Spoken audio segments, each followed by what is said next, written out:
حضرت عیسیٰ اپنے ایک شاگرد کو ساتھ لے کر کسی سفر پر نکلے۔ راستے میں ایک جگہ رکے اور شاگرد سے پوچھا کہ تمہاری جیب میں کچھ ہے؟ اس نے کہا میرے پاس 2 درم ہیں۔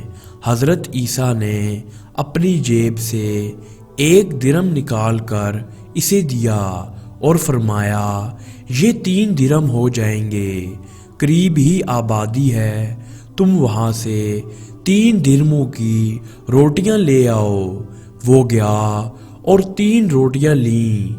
راستے میں سوچنے لگا کہ حضرت عیسیٰ نے تو 1 درم دیا تھا اور 2 درم میرے تھے، جبکہ روٹیاں 3 ہیں، ان میں سے آدھی روٹیاں حضرت عیسیٰ کھائیں گے اور آدھی روٹیاں مجھے ملیں گی، لہٰذا بہتر ہے کہ میں 1 روٹی پہلے ہی کھا لوں۔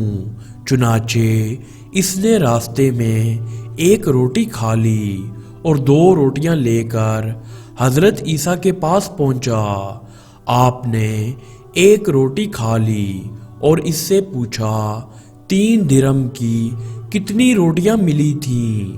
اس نے کہا 2 روٹیاں ملی تھیں، 1 آپ نے کھائی اور 1 میں نے کھائی۔ حضرت عیسیٰ وہاں سے روانہ ہوئے۔ راستے میں ایک دریا آیا۔ شاگرد نے حیران ہو کر پوچھا ہے اللہ کے نبی، ہم دریا عبور کیسے کریں گے جبکہ یہاں تو کوئی کشتی نظر نہیں آتی؟ حضرت عیسیٰ نے فرمایا گھبراؤ مت، میں آگے چلوں گا، تم میری قمیض کا دامن پکڑ کر میرے پیچھے چلتے آؤ، خدا نے چاہا تو ہم دریا پار کر لیں گے۔ چنانچہ حضرت عیسیٰ نے دریا میں قدم رکھا اور شاگرد نے بھی ان کا دامن تھام لیا۔ خدا کے حکم سے آپ نے دریا کو اس طرح پار کر لیا کہ آپ کے پاؤں بھی گیلے نہ ہوئے۔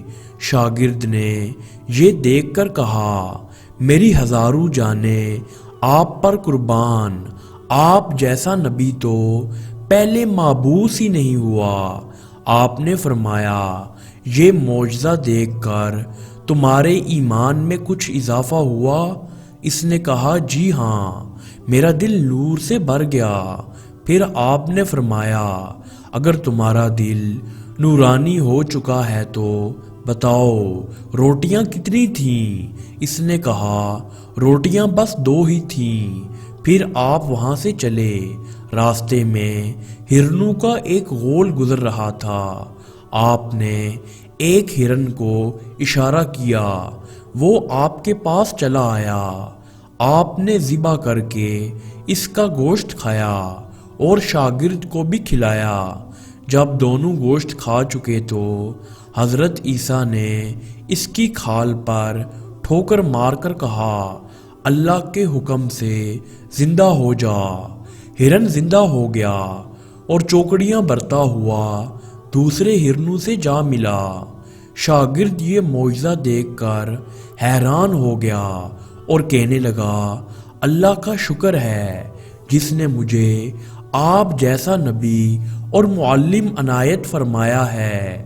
حضرت عیسیٰ نے فرمایا یہ معجزہ دیکھ کر تمہارے ایمان میں کچھ اضافہ ہوا؟ شاگرد نے کہا ہے اللہ کے نبی، میرا ایمان پہلے سے دگنا ہو چکا ہے۔ آپ نے فرمایا پھر بتاؤ کہ روٹیاں کتنی تھیں؟ شاگرد نے کہا روٹیاں 2 ہی تھیں۔ دونوں راستہ چلتے گئے۔ ایک پہاڑی کے دامن میں سونے کی 3 اینٹیں پڑی تھیں۔ آپ نے فرمایا 1 اینٹ میری ہے اور 1 اینٹ تمہاری ہے اور تیسری اینٹ اس شخص کی ہے جس نے تیسری روٹی کھائی۔ یہ سن کر شاگرد شرمندگی سے بولا تیسری روٹی میں نے ہی کھائی تھی۔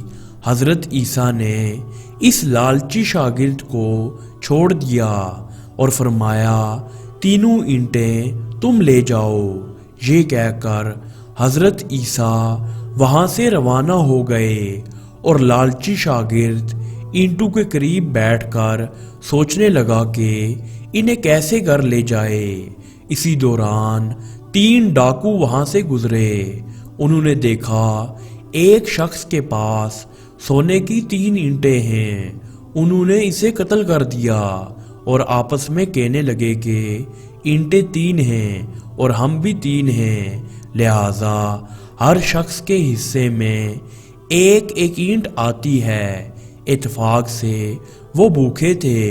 انہوں نے ایک ساتھی کو پیسے دیے اور کہا کہ شہر قریب ہے، تم وہاں سے روٹیاں لے آؤ، اس کے بعد ہم اپنا اپنا حصہ اٹھا لیں گے۔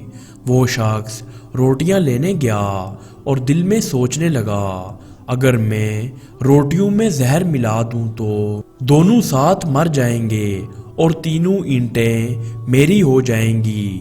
ادھر اس کے دونوں ساتھیوں نے آپس میں مشورہ کیا کہ اگر ہم اپنے اس ساتھی کو قتل کر دیں تو ہمارے حصے میں سونے کی 1.5 اینٹ آئے گی۔ جب ان کا تیسرا ساتھی زہر آلود روٹیاں لے کر آیا تو ان دونوں نے منصوبے کے مطابق اس پر حملہ کر کے اسے قتل کر دیا۔ پھر جب انہوں نے روٹی کھائی تو وہ دونوں بھی زہر کی وجہ سے مر گئے۔ واپسی پر حضرت عیسیٰ وہاں سے گزرے تو دیکھا کہ اینٹیں ویسی کی ویسی رکھی ہیں، جبکہ ان کے پاس 4 لاشیں بھی پڑی ہیں۔ آپ نے یہ دیکھ کر ٹھنڈی سانس بھری اور فرمایا، دنیا اپنے چاہنے والوں کے ساتھ یہی سلوک کرتی ہے۔